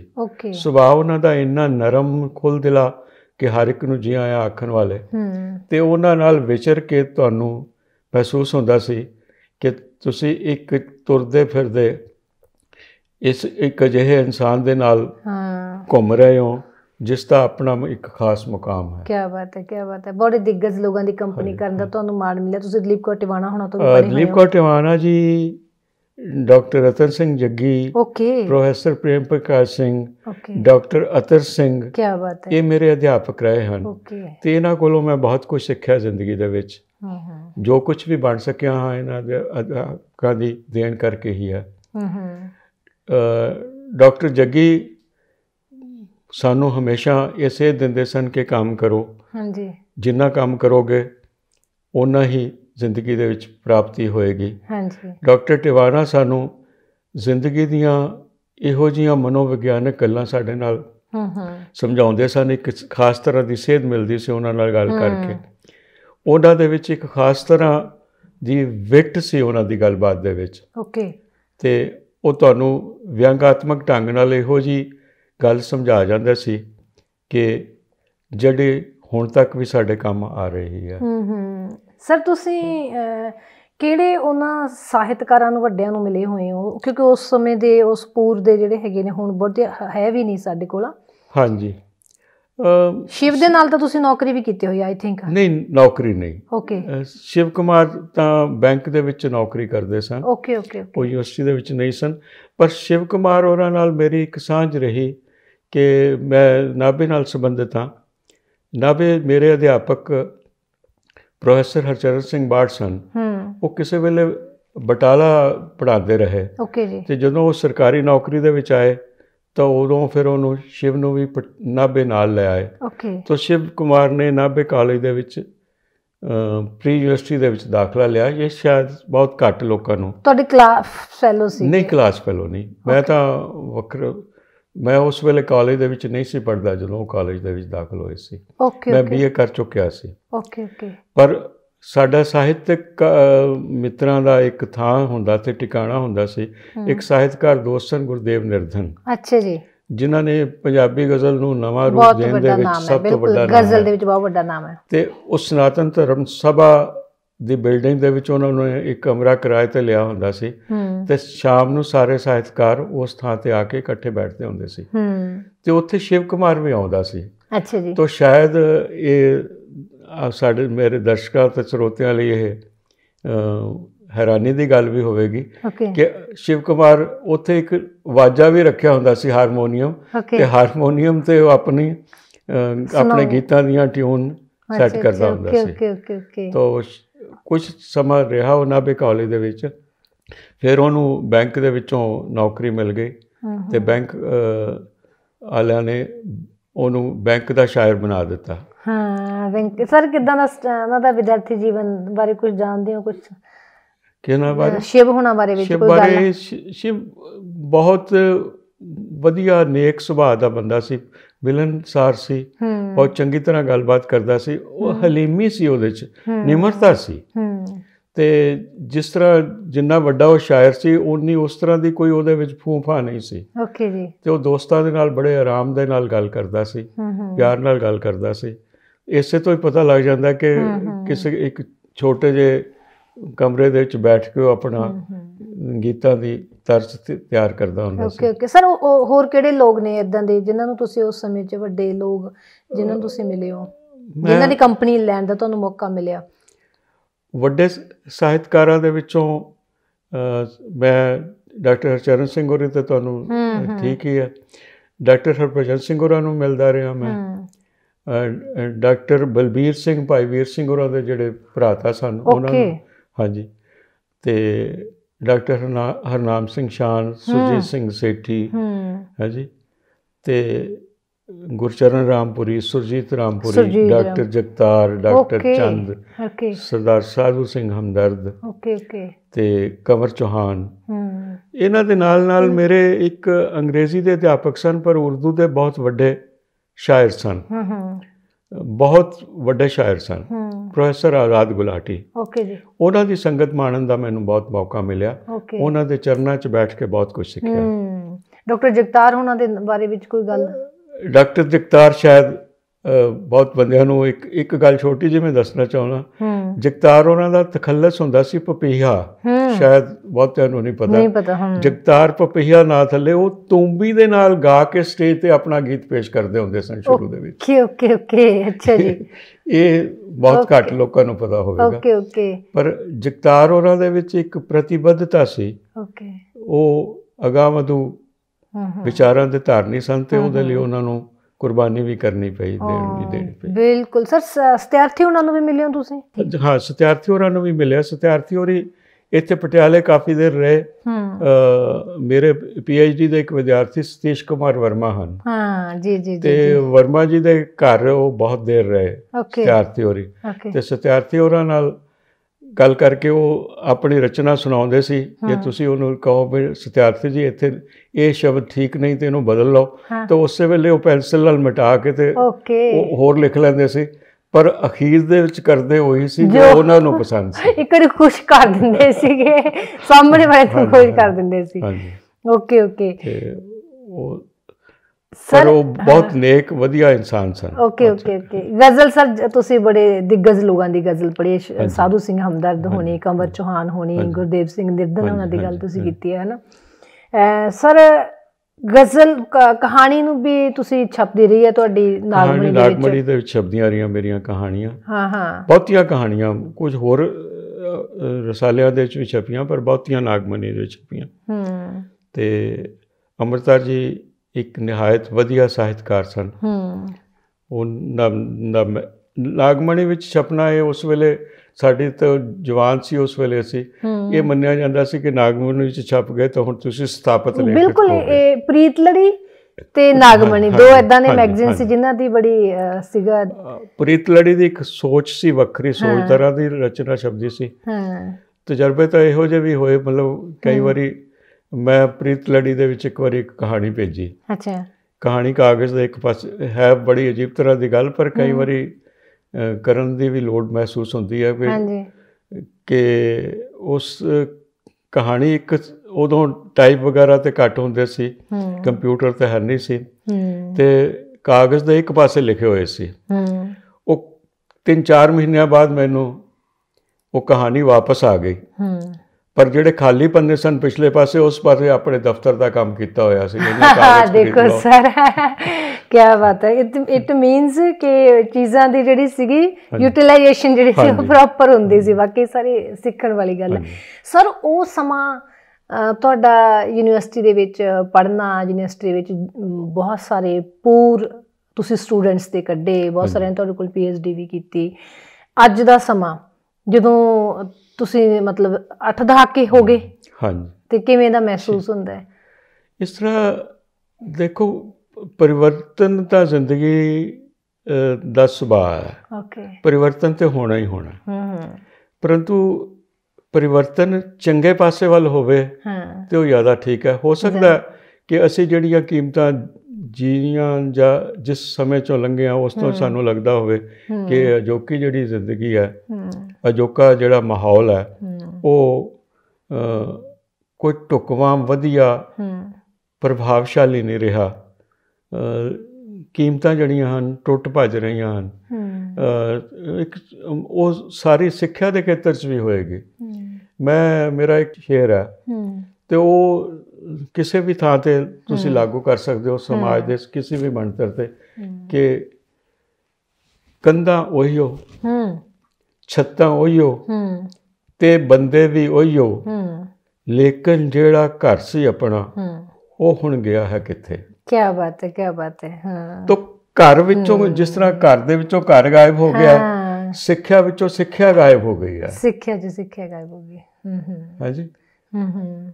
ਕਿਹੜੀਆਂ ਚੀਜ਼ਾਂ ਸਰ ਹਾਂ ਵੀ ਤੁਸੀਂ ਮਤਲਬ ਲੱਗਦਾ ਹੈ ਤੁਹਾਨੂੰ ਕਿ ਆਹ ਚੀਜ਼ ਜਿਹੜੀ ਸੀਗੀ ਵਧੀਆ ਸੀ, ਆਹ ਕੁਛ ਖਟਕਦੀ ਹੈ ਕਿ ਸਮੇਂ ਨੇ ਆਹ ਚੀਜ਼ ਖੋਹ ਲਈ? ਇਸੇ ਬਾਰੇ ਖਾਸ ਤੌਰ ਤੇ ਤਾਂ ਕੁਛ ਨਹੀਂ ਕਿਹਾ ਜਾ ਸਕਦਾ। ਸਮੁੱਚਾ ਜੀਵਨ ਦੇ ਪ੍ਰਤੀ ਜਿਹੜਾ ਰਵੱਈਆ ਹੈ ਨਾ, ਉਹੀ ਸਾਡਾ ਬਦਲ ਗਿਆ। ਤੁਹਾਡੀ ਨਾ ਇੱਕ ਗਜ਼ਲ ਕੁਦਰਤੀ ਮੇਰੇ ਹੱਥ ਦੇ ਵਿੱਚ ਆ ਗਈ, ਤੁਸੀਂ ਲਿਖਿਆ ਹੋਇਆ ਹੈ। ਹਾਂਜੀ ਹਾਂ, ਚਾਰਾ ਚਾਰਾ ਗਰਦੀ ਲਾਚਾਰੀ ਦਾ ਕਾਹਦਾ ਕਰਨਾ ਸੋਗ, ਜੀਵਨ ਹੀ ਜਦ ਖਾਤਰ ਬਣਿਆ ਹੋਇਆ ਰੋਗ। ਉਸ ਬੰਦੇ ਨੂੰ ਹੋਰ ਭਲਾ ਕੀ ਦੇ ਸਕਦੇ ਹੋ ਦੰਡ, ਨੋਟ ਕਰਨ ਵਾਲੀ ਚੀਜ਼ ਹੈ, ਬੜੀ ਵਧੀਆ ਲੱਗੀ ਮੈਨੂੰ। ਉਸ ਬੰਦੇ ਨੂੰ ਹੋਰ ਭਲਾ ਕੀ ਦੇ ਸਕਦੇ ਹੋ ਦੰਡ, ਆਪਣੇ ਆਪ ਤੋਂ ਵਿਛੜਨ ਦਾ ਜੋ ਸੱਲ ਰਿਹਾ ਹੈ ਭੋਗ। ਹਾਂ, ਮਨੁੱਖ ਆਪਣੇ ਆਪ ਪ੍ਰਤੀ ਸੁਹਿਰਦ ਨਹੀਂ ਰਿਹਾ। ਉਸ ਨੂੰ ਸਮਝ ਹੀ ਨਹੀਂ ਕਿ ਮੈਂ ਜ਼ਿੰਦਗੀ ਵਿੱਚ ਕੀ ਕਰਨਾ, ਕਿਸ ਪਾਸੇ ਜਾਣਾ। ਆਸ਼ਾਹੀਨ, ਦਿਸ਼ਾਹੀਨ ਜ਼ਿੰਦਗੀ ਅਸੀਂ ਗੁਜ਼ਾਰਨ ਲਈ ਮਜਬੂਰ ਹੋ ਰਹੇ ਹਾਂ। ਆਸੇ ਪਾਸੇ ਦੇ ਇਹੋ ਜਿਹੇ ਦਬਾਅ ਵਧੀ ਜਾ ਰਹੇ ਹਨ, ਜਿਹਦੇ ਵਿੱਚੋਂ ਮੈਂ ਇੱਕ ਆਪਣਾ ਇੱਕ ਤਾਜ਼ਾ ਸ਼ੇਰ ਮੈਂ ਇਰਸ਼ਾਦ ਸਾਂਝਾ ਕਰਨਾ ਚਾਹੁੰਦਾ, ਉਸ ਦੇ ਨਾਲ ਸ਼ਾਇਦ ਸਪਸ਼ਟ ਗੱਲ ਹੋ ਜਾਏ। ਉਹ ਕਹਿੰਦੇ ਨੇ ਸਾਹ ਲੈਂਦੇ ਹੋ ਜ਼ਿੰਦਾ ਹੋ, ਉਹ ਕਹਿੰਦੇ ਨੇ ਸਾਹ ਲੈਂਦੇ ਹੋ ਜ਼ਿੰਦਾ ਹੋ, ਜ਼ਿੰਦਾ ਹੋਣਾ ਸਾਹ ਲੈਣਾ ਹੈ, ਸਾਹ ਲੈਣਾ ਪਰ ਜੀਵਨ ਨਹੀਂ। ਜ਼ਿੰਦਾ ਹੋਣਾ ਸਾਹ ਲੈਣਾ ਹੈ ਪਰ ਸਾਹ ਲੈਣਾ ਪਰ ਜੀਣਾ ਨਹੀਂ। ਜੀਣ ਜਿਹੜੀ ਹੈ ਉਹ ਜਿਉਣ ਦੀ ਜਾਂਚ ਜਿਹੜੀ ਆ ਉਹ ਖਤਮ ਹੋਈ ਜਾ ਰਹੀ ਹੈ। ਤਾਂ ਸਿਰਫ ਸਾਹ ਲੈਣਾ ਹੀ ਕਾਫੀ ਨਹੀਂ। ਬਹੁਤੇ ਮਨੁੱਖ ਸਿਰਫ ਸਾਹ ਲੈਣ ਜੋਗੇ ਹੀ ਰਹਿ ਗਏ ਹਨ। ਆਸੇ ਪਾਸੇ ਇੰਨਾ ਕੁਝ ਵਾਪਰ ਰਿਹਾ ਹੈ ਕਿ ਉਸ ਨੂੰ ਇਸ ਤਰ੍ਹਾਂ ਦੇ ਤਣਾਅ ਗ੍ਰਸਤ ਜ਼ਿੰਦਗੀ ਜੀਣ ਲਈ ਮਜਬੂਰ ਹੋ ਗਿਆ ਮਨੁੱਖ ਕਿ ਸਮਝ ਨਹੀਂ ਆਉਂਦੀ ਕਿ ਸਾਰਾ ਸਮਾਜ ਕਿਸ ਪਾਸੇ ਵੱਲ ਜਾ ਰਿਹਾ ਹੈ। ਆਪਣੇ ਆਪ ਤੋਂ ਮਨੁੱਖ, ਜਿਸ ਤਰ੍ਹਾਂ ਮੈਂ ਕਿਹਾ, ਆਪਣੇ ਆਪ ਤੋਂ ਟੁੱਟ ਗਿਆ ਹੈ। ਆਪਣੇ ਆਪ ਤੋਂ ਜਦੋਂ ਟੁੱਟ ਜਾਏ ਮਨੁੱਖ ਤੇ ਬਾਕੀ ਰਹਿ ਕੀ ਜਾਏਗਾ? ਤੇ ਸਿਰਫ ਹੱਡੀਆਂ ਦਾ ਢਾਂਚਾ। ਸਰ ਹਾਂ ਬਿਲਕੁਲ, ਜਿਹੜਾ ਇਕੱਲਤਾ ਜਿਹੜੀ ਹੈਗੀ ਹੈ ਨਾ ਅੱਜ ਦੇ ਸਮੇਂ ਦੀ ਭੀੜ ਦੇ ਵਿੱਚ, ਇਕੱਲਾ ਐਕਚੁਅਲੀ ਅੱਜ ਦੇ ਬੰਦੇ ਦਾ ਇਕੱਲਤਾ ਨੂੰ ਜਿਹੜਾ ਹੈਗਾ ਇਕਾਂਤ ਦੇ ਵਿੱਚ ਬਦਲਣ ਦਾ ਕੋਈ ਨੁਕਤਾ ਦੱਸੋਗੇ? ਤੁਸੀਂ ਕ੍ਰੀਏਟਿਵ ਪਰਸਨ ਹੋ, ਇਕੱਲਤਾ ਨੂੰ, ਕਿਉਂਕਿ ਇਕਾਂਤ ਬੜੀ ਪੋਜ਼ਿਟਿਵ ਹੈ ਕ੍ਰੀਏਟਿਵਿਟੀ ਲਈ, ਬੰਦੇ ਦੇ ਜਿਉਣ ਵਾਸਤੇ। ਇਕੱਲਤਾ ਉਨੀ ਖਤਰਨਾਕ ਹੈ। ਹਾਂਜੀ, ਇਕੱਲਤਾ ਜਿਹੜੀ ਹੈ ਉਹ ਇਕੱਲਾ ਹੋ ਕੇ ਵੀ ਮਨੁੱਖ ਜਿਹੜਾ ਉਹ ਜੀਣ ਦੀ ਕੋਈ ਸਾਧਨ ਇਹੋ ਜਿਹਾ ਲੱਭ ਸਕਦਾ ਜਦੋਂ ਉਹ ਆਪਣੇ ਆਪ ਨੂੰ ਕਿਸੇ ਰਚਨਾਤਮਕ ਕਾਰਜ ਨਾਲ ਜੋੜ ਲੇਗਾ। ਕ੍ਰੀਏਟੀਵਿਟੀ ਜ਼ਰੂਰੀ ਹੈ। ਜਦੋਂ ਰਚਨਾਤਮਕਤਾ ਖਤਮ ਹੋ ਜਾਂਦੀ ਹੈ, ਜਦੋਂ ਜ਼ਿੰਦਗੀ ਦੇ ਵਿੱਚੋਂ ਕੋਈ ਮਕਸਦ ਖਤਮ ਹੋ ਜਾਂਦਾ ਤੇ ਇਕੱਲਤਾ ਖਾਣ ਲੱਗ ਜਾਂਦੀ ਹੈ। ਓਕੇ, ਬਿਲਕੁਲ ਬਿਲਕੁਲ, ਮਕਸਦ ਤੋਂ ਬਿਨਾਂ ਜ਼ਿੰਦਗੀ। ਹਾਂ, ਉਹ ਮੈਂ ਪ੍ਰੋਫੈਸਰ ਪੂਰਨ ਸਿੰਘ ਤੇ ਕੰਮ ਕੀਤਾ ਸੀ ਤੇ ਪੂਰਨ ਸਿੰਘ ਹੋਰਾਂ ਦਾ ਇੱਕ ਕਥਨ ਹੈ, ਮੈਨੂੰ ਹੁਣ ਇਸ ਪ੍ਰਸੰਗ 'ਚ ਯਾਦ ਆ ਰਿਹਾ। ਉਹ ਕਹਿੰਦੇ ਸੀ, ਹਨੇਰਾ ਉਂਝ ਤਾਂ ਦੁਖਦਾਈ ਹੈ, ਪਰ ਜਦੋਂ ਪਿਆਰਾ ਕੋਲ ਹੋਵੇ ਤੇ ਉਹੀ ਹਨੇਰਾ ਚੰਗਾ ਲੱਗਦਾ। ਕਿਆ ਬਾਤ ਹੈ, ਕਿਆ ਬਾਤ ਹੈ, ਬਿਲਕੁਲ ਬਿਲਕੁਲ। ਮਤਲਬ ਇਹਦਾ ਕਹਿਣ ਦਾ ਇਹ ਭਾਵ ਹੋਇਆ ਕਿ ਜਦੋਂ ਉਹਦੇ ਵਿੱਚੋਂ ਕੋਈ ਮਕਸਦ ਜ਼ਿੰਦਗੀ ਦੇ ਵਿੱਚ ਬਣ ਜਾਵੇ ਤਾਂ ਇਹ ਹਾਲਾਤ ਵੀ ਜਿਹੜੇ ਹਨ ਉਹ ਵੀ ਤੁਹਾਨੂੰ ਚੰਗੇ ਲੱਗਣ ਲੱਗ ਜਾਂਦੇ ਆ। ਸਰ ਤੁਹਾਡੀ ਜਿੱਦਾਂ ਅਸੀਂ ਤੁਹਾਨੂੰ ਦੇਖਿਆ ਜਦੋਂ ਦਾ ਹੈ ਨਾ, ਦੇਖ ਰਹੇ ਹਾਂ ਯੂਨੀਵਰਸਿਟੀ ਦੇ ਵਿੱਚ, ਤੁਸੀਂ ਰਿਟਾਇਰਡ ਨਹੀਂ ਹੋਏ ਸੀ, ਪੜ੍ਹਾ ਰਹੇ ਸੀ ਉਦੋਂ ਤੋਂ ਦੇਖ ਰਹੇ ਹਾਂ ਅਸੀਂ, ਤੁਸੀਂ ਬਹੁਤ ਹੀ ਜ਼ਿਆਦਾ ਸਹਿਜ ਹੈ ਤੁਹਾਡੇ ਕੋਲ, ਜਿਹੜੀ ਬਹੁਤ ਹੀ ਇੰਪੋਰਟੈਂਟ ਚੀਜ਼ ਹੈ। ਬਹੁਤ ਕੂਲ ਨੇਚਰ ਹੈ ਤੁਹਾਡੀ। ਹੈਰਾਨੀ ਹੁੰਦੀ ਹੈ, ਤੁਹਾਨੂੰ ਗੁੱਸਾ ਆਉਂਦਾ ਤਾਂ ਉਹਨੂੰ ਕਿਵੇਂ ਮਤਲਬ ਕਾਬੂ ਕਰਦੇ ਹੋ ਜਾਂ ਕੀ ਕੰਟਰੋਲ ਕਰਦੇ ਹੋ? ਐਸੀ ਕੋਈ ਗੱਲ ਨਹੀਂ, ਗੁੱਸਾ ਵੀ ਇਹ ਤਾਂ ਸੁਭਾਵਿਕ ਪ੍ਰਵਿਰਤੀ ਹੈ ਨਾ। ਠੀਕ ਹੈ, ਇਹ ਜਿਸ ਤਰ੍ਹਾਂ ਅਸੀਂ ਕਹਿੰਦੇ ਹਾਂ ਕਿ ਸਾਹਿਤ ਦੇ ਵਿੱਚ 9 ਰਸ ਹੁੰਦੇ ਹਨ ਤੇ ਸਾਰੀਆਂ ਤੇ ਸਥਿਤੀਆਂ ਤੇ ਹਰ ਇੱਕ ਤਰ੍ਹਾਂ ਦੀ ਮਨੁੱਖ ਨੂੰ ਜੀਣੇ ਪੈਂਦੀ ਆ। ਇਹ ਠੀਕ ਹੈ ਕਿ ਉਸ ਤੇ ਤੁਸੀਂ ਆਪਣਾ ਨਿਯੰਤਰਣ ਕਿਸ ਤਰ੍ਹਾਂ ਰੱਖਦੇ ਹੋ। ਇੱਕ ਆਮ ਕਿਹਾ ਜਾਂਦਾ ਹੈ ਕਿ ਜਦੋਂ ਤੁਸੀਂ ਕਿਸੇ ਨਾਲ ਗੁੱਸੇ ਹੋ ਜਾਂਦੇ ਹੋ ਤਾਂ ਅੱਧਾ ਤਾਂ ਤੁਸੀਂ ਪਹਿਲਾਂ ਹੀ ਹਾਰ ਗਏ। ਕੋਸ਼ਿਸ਼ ਹੁੰਦੀ ਹੈ ਕਿ ਆਮ ਤੌਰ ਤੇ ਕੌੜਾ ਨਾ ਬੋਲ ਜਾਏ। ਮੇਰਾ ਇੱਕ ਸ਼ੇਰ ਹੈ, ਪਰ ਹਾਲਾਤ ਕਈ ਵਾਰੀ ਮਜਬੂਰ ਕਰ ਦਿੰਦੇ ਕਿ ਮੈਂ ਚਾਹਿਆ ਸੀ ਸਦਾ ਮਿੱਠਾ ਹੀ ਬੋਲਾਂ, ਕੁੜੱਤਨ ਜੀਭ ਤੇ ਉਹ ਧਰ ਗਿਆ ਹੈ। ਹਾਲਾਤ ਕਈ ਵਾਰੀ ਤੁਹਾਨੂੰ ਕੌੜਾ ਬਣਾ ਦਿੰਦੇ ਹਨ। ਕੋਸ਼ਿਸ਼ ਤੇ ਹੁੰਦੀ ਹੈ ਕਿ ਹਮੇਸ਼ਾ ਮੇਰੇ ਹੋ ਸਕਦਾ ਹੈ ਕਿ ਕੁਝ ਗੱਲਾਂ ਹੁੰਦੀਆਂ ਜਿਹੜੀਆਂ ਵਿਰਸੇ 'ਚੋਂ ਮਿਲੀਆਂ ਹੋਣ। ਸ਼ਾਇਦ ਤੁਹਾਨੂੰ ਅਜੀਬ ਤਰ੍ਹਾਂ ਦਾ ਲੱਗੇਗਾ ਕਿ ਮੈਂ ਛੇਤੀ ਛੇਤੀ ਕਿਸੇ ਨੂੰ ਤੂੰ ਕਹਿ ਕੇ ਨਹੀਂ ਬੁਲਾ ਸਕਦਾ। ਬਹੁਤ ਐਸਥੈਟਿਕਲੀ ਤੁਹਾਡੀ ਪਰਸਨੈਲਿਟੀ ਵਾਕਈ ਸਰ ਉਹਦਾ ਕਾਰਨ ਇਹ ਹੈ ਕਿ ਮੇਰੇ ਪਿਤਾ ਜੀ ਮੈਨੂੰ ਤੂੰ ਨਹੀਂ ਸੀ ਕਹਿ ਕੇ ਬੁਲਾਉਂਦੇ, ਉਹ ਮੈਨੂੰ ਤੁਸੀਂ ਕਹਿ ਕੇ ਬੁਲਾਉਂਦੇ ਸੀ। ਕੀ ਬਾਤ ਹੈ, ਕੀ ਬਾਤ ਹੈ। ਤੇ ਮੇਰੇ ਚਾਚਾ ਜੀ ਨੂੰ ਤਾਂ ਤੂੰ ਕਹਿੰਦੇ ਸੀ, ਪਰ ਮੈਨੂੰ ਤੁਸੀਂ ਕਹਿੰਦੇ ਸੀ। ਤੇ ਉਹ ਜ਼ਿੰਦਗੀ ਦੇ ਵਿੱਚ ਵੈਲਿਊਜ਼ ਜਿਹੜੀਆਂ ਘਰ ਤੋਂ ਮਿਲੀਆਂ ਹੋਈਆਂ। ਕੁਝ ਚੀਜ਼ਾਂ ਹੁੰਦੀਆਂ ਨੇ ਬੜੀ ਅਜੀਬ ਤਰ੍ਹਾਂ ਦੀ। ਮੇਰੇ ਪਿਤਾ ਜੀ ਕਿਸੇ ਵੇਲੇ ਮਾਨਸਿਕ ਸੰਤੁਲਨ ਗਵਾ ਬੈਠੇ ਸੀ। ਓਕੇ। ਤੇ ਉਹ ਸਿਰਫ ਮੇਰੀ ਹੀ ਪਹਿਚਾਣ ਸੀ ਉਹਨਾਂ ਨੂੰ ਸਾਰਿਆਂ ਦੇ ਵਿੱਚੋਂ, ਪਰ ਮੇਰੀ ਪਹਿਚਾਣ ਵੀ ਉਹ ਆਪਣੇ ਚਾਚਾ ਜੀ ਕਰਕੇ ਕਰਦੇ ਸੀ। ਅੱਛਾ। ਮੈਨੂੰ ਆਪਣਾ ਚਾਚਾ ਜੀ ਸਮਝ ਲੈਂਦੇ ਸੀ। ਓਕੇ। ਤਾਂ ਇਹਦਾ ਮਤਲਬ ਹੈ ਕਿ ਉਹ ਕਿਤੇ ਨਾ ਕਿਤੇ ਹੋ ਸਕਦਾ ਮੇਰਾ ਮੁਹਾਂਦਰਾ ਉਹਨਾਂ ਦੇ ਚਾਚਾ ਜੀ ਨਾਲ ਮਿਲਦਾ ਹੋਵੇ, ਤੇ ਇਸ ਕਰਕੇ ਮੈਨੂੰ ਉਹ ਤੁਸੀਂ ਕਹਿੰਦੇ ਹੋਣ। ਤਾਂ ਬੜਾ ਅਜੀਬ ਤਰ੍ਹਾਂ ਦਾ ਲੱਗਦਾ ਸੀ ਕਿ ਜਦੋਂ ਮੈਨੂੰ ਤੁਸੀਂ ਕਹਿ ਕੇ ਬੁਲਾਉਂਦੇ ਸੀ। ਤਾਂ ਹੋ ਸਕਦਾ ਉਸੇ ਦੇ ਵਿੱਚੋਂ ਇੱਕ ਅਸਰ ਜ਼ਿੰਦਗੀ 'ਤੇ ਪਿਆ ਹੋਵੇ ਕਿ ਮੈਂ ਵੀ ਆਪਣੇ ਆਪ ਨੂੰ ਆਮ ਤੌਰ 'ਤੇ ਸਭ ਨੂੰ ਹੀ ਮੈਂ ਕੋਸ਼ਿਸ਼ ਹੁੰਦੀ ਹੈ ਕਿ ਤੁਸੀਂ ਕਹਿ ਕੇ ਬੁਲਾਵਾਂ। ਜਦੋਂ ਐਂਟੀ ਨੇਚਰ ਦੇ ਬੰਦੇ ਨਾਲ ਤੁਹਾਨੂੰ ਮੰਨ ਲਓ ਕਿ ਤੁਹਾਨੂੰ ਬਿਲਕੁਲ ਹੀ ਤੁਸੀਂ ਬਹੁਤ ਕੂਲ ਸਹਿਜ ਵਾਲੀ ਤੁਹਾਡੀ ਇੱਕ ਪਰਸਨੈਲਿਟੀ ਹੈ, ਐਂਟੀ ਨੇਚਰ ਦੇ ਬੰਦੇ ਦੇ ਨਾਲ ਕਿਤੇ ਵਿਚਰਨਾ ਪਿਆ ਲੌਂਗ ਟਾਈਮ ਕੰਮ ਕਰਦੇ ਸੰਪਰਕ 'ਚ, ਉਹਨਾਂ ਪਰਿਸਥਿਤੀਆਂ ਨੂੰ ਕਿਵੇਂ ਸੰਭਾਲਿਆ? ਕੋਸ਼ਿਸ਼ ਇਹ ਹੁੰਦੀ ਹੈ ਕਿ ਤੁਸੀਂ ਚੁੱਪ ਕਰ ਜਾਓ, ਪਾਸੇ ਹੋ ਜਾਓ, ਹਟ ਜਾਓ। ਹਾਂਜੀ, ਠੀਕ ਹੈ ਕਿ ਕਈ ਵਾਰੀ ਕਹਿ ਦਿੰਦੇ ਕਿ ਇਹ ਭਾਂਜਵਾਦੀ ਹੋ ਗਿਆ, ਪਲਾਇਨਵਾਦੀ ਹੋ ਗਿਆ, ਪਰ ਲੜਨ ਨਾਲੋਂ ਪਾਸੇ ਹੋ ਜਾਣਾ ਬਿਹਤਰ ਹੈ। ਮੈਨੂੰ ਇੱਕ ਛੋਟੀ ਜਿਹੀ ਗੱਲ ਯਾਦ ਆ ਗਈ। ਮੈਂ ਵਿਭਾਗ ਦਾ ਮੁਖੀ ਬਣਿਆ ਤੇ ਮੇਰੇ ਕੋਲ ਇੱਕ ਸੇਵਾਦਾਰ ਸੀ। ਮੇਰੇ ਇੱਕ ਯੂਨੀਵਰਸਿਟੀ ਦੇ ਵਿੱਚ ਅਫਸਰ ਦੋਸਤ ਮੈਨੂੰ ਮਿਲਣ ਆਏ ਤੇ ਉਹ ਮੈਂ ਸੇਵਾਦਾਰ ਨੂੰ ਕਿਹਾ, ਮੈਂ ਕਿਹਾ ਜੀ ਸੇਵਾਦਾਰ ਜੀ ਤੁਸੀਂ ਮੇਰੇ ਮਿੱਤਰ ਜੀ ਲਈ ਚਾਹ ਦਾ ਇੰਤਜ਼ਾਮ ਕਰੋ। ਓਕੇ। ਉਹ ਕਹਿੰਦਾ ਅੱਛਾ ਜੀ। ਤੇ ਉਹ ਚਲਾ ਗਿਆ ਬਾਹਰ ਤੇ ਮੈਨੂੰ ਮੇਰਾ ਦੋਸਤ ਕਹਿੰਦਾ ਤੂੰ ਸਵਾਹ ਪ੍ਰੋਫੈਸਰੀ ਤੇ ਮੁਖੀ ਦਾ ਕੰਮ ਕਰੇਗਾ, ਤੂੰ ਸੇਵਾਦਾਰ ਨੂੰ ਵੀ ਜੀ ਕਹਿ ਕੇ ਬੁਲਾਉਣਾ। ਓਕੇ, ਕੀ ਬਾਤ ਹੈ ਸਰ। ਮੈਂ ਉਹਨੂੰ ਕਿਹਾ ਵੀ ਸੇਵਾਦਾਰ ਤੇ ਹੈ, ਉਹਦਾ ਕੰਮ ਹੈ, ਪਰ ਮਨੁੱਖ ਤੇ ਹੈ ਨਾ, ਉਹ ਇਨਸਾਨ ਤੇ ਹੈ। ਬਿਲਕੁਲ ਨਹੀਂ ਸਰ। ਇਹ ਤੇ ਮੈਂ ਇੱਕ ਉਰਦੂ ਦੇ ਵੱਡੇ ਸ਼ਾਇਰ ਹੋਏ ਹਨ ਜਿਗਰ ਮੁਰਾਦਾਬਾਦੀ। ਅੱਛਾ ਜੀ। ਉਹਨਾਂ ਦਾ ਇੱਕ ਕਥਨ ਹੈ, ਮੈਨੂੰ ਉਹ ਸ਼ਾਇਦ ਉਹ ਮੇਰੀ ਅਗਵਾਈ ਕਰਦਾ ਕਿਧਰੇ, ਉਹਦੇ 'ਚ ਹੈ ਕਿ ਕੋਈ ਅੱਛਾ ਇਨਸਾਨ ਹੀ ਅੱਛਾ ਸ਼ੇਰ ਕਹਿ ਸਕਦਾ ਹੈ। ਤੋ ਅੱਛਾ ਸ਼ੇਰ ਤਾਂ ਸ਼ਾਇਦ ਮੈਂ ਕੋਈ ਨਹੀਂ ਕਿਹਾ, ਪਰ ਮੇਰੀ ਕੋਸ਼ਿਸ਼ ਹੁੰਦੀ ਹੈ ਕਿ ਅੱਛਾ ਇਨਸਾਨ ਬਣ ਸਕਾਂ। ਬਿਲਕੁਲ ਸਰ। ਸਟੂਡੈਂਟਸ ਅਕਸਰ ਇਸ ਗੱਲ ਲਈ ਤੁਹਾਡੇ ਤੋਂ ਬਹੁਤ ਮੋਟੀਵੇਟ ਹੁੰਦੇ ਨੇ। ਬਹੁਤ ਵੱਡੀ ਗੱਲ ਹੁੰਦੀ ਹੈ ਕਿ ਜਿਹੜਾ ਵਾਕਈ ਇੱਕ ਜਿਹੜਾ ਟੀਚਰ ਹੁੰਦਾ ਉਹ ਰੋਲ ਮਾਡਲ ਹੁੰਦਾ ਹੈ ਨਾ ਕਿਸੇ ਵੀ ਵਿਦਿਆਰਥੀ ਦਾ, ਔਰ ਤੁਸੀਂ ਵਿਦਿਆਰਥੀ ਜਿਹੜੇ ਨੇਗੇ ਉਹ ਅੱਛੇ ਇਨਸਾਨ ਕ੍ਰੀਏਟ ਕੀਤੇ ਨੇ। ਇਹ ਬਹੁਤ ਵੱਡੀ ਕੰਟਰੀਬਿਊਸ਼ਨ ਹੈ। ਤੁਹਾਡਾ ਇੱਕ ਸ਼ੇਅਰ ਤੇ ਫਿਰ ਮੇਰੀ ਨਜ਼ਰ ਜਾ ਰਹੀ ਹੈ, ਬਹੁਤ ਸੋਹਣਾ ਸ਼ੇਅਰ ਹੈ। ਰਸਤੇ ਵਿੱਚ ਅੰਗਿਆਰ ਬੜੇ ਨੇ, ਰਾਹੀ ਵੀ ਹੁਸ਼ਿਆਰ ਬੜੇ ਨੇ, ਵਕਤ ਪੈਣ ਤੇ ਕੋਈ ਨਹੀਂ ਹੈ, ਵੈਸੇ ਤਾਂ ਗਮਖਾਰ ਬੜੇ ਨੇ, ਦੁਸ਼ਮਣ ਦੀ ਹੁਣ ਲੋੜ ਨਾ ਸਾਨੂੰ, ਹੁਣ ਤਾਂ ਸਾਡੇ ਯਾਰ ਬੜੇ ਨੇ। ਉਹ ਇਸ ਤਰ੍ਹਾਂ ਕਿ ਇੱਕ ਅਧਿਆਪਕ ਸਨ, ਉਹਨਾਂ ਕੋਲੋਂ ਪੰਜਾਬੀ ਦੇ ਵੀ ਪ੍ਰੋਫੈਸਰ ਮੁਖੀ ਰਹੇ ਤੇ ਫਾਰਸੀ ਦੇ ਵੀ ਮੁਖੀ ਰਹੇ। ਓਕੇ। ਤੇ ਫਾਰਸੀ ਦੀ ਐਮਏ ਮੈਂ ਕੀਤੀ ਉਹਨਾਂ ਦੇ ਅੰਤਰਗਤ। ਤੇ ਉਹ ਕਹਿੰਦੇ ਸੀ ਕਿ ਜਿਹੜਾ ਕਿਸੇ ਨੇ ਕਿਹਾ ਕਿ ਤੁਸੀਂ ਮੇਰੇ ਨਾਲ ਦੁਸ਼ਮਣੀ ਕਰਦੇ ਹੋ, ਤੇ ਉਹ ਕਹਿੰਦੇ ਆਪਾਂ ਦੋਸਤ ਕਦੋਂ ਸਾਂ? ਅੱਛਾ। ਹਾਂਜੀ, ਦੁਸ਼ਮਣ ਤੁਹਾਡਾ ਉਹੀ ਹੋਏਗਾ ਜਿਹੜਾ ਦੋਸਤ ਕਿਸੇ ਵੇਲੇ ਰਿਹਾ ਹੋਵੇ।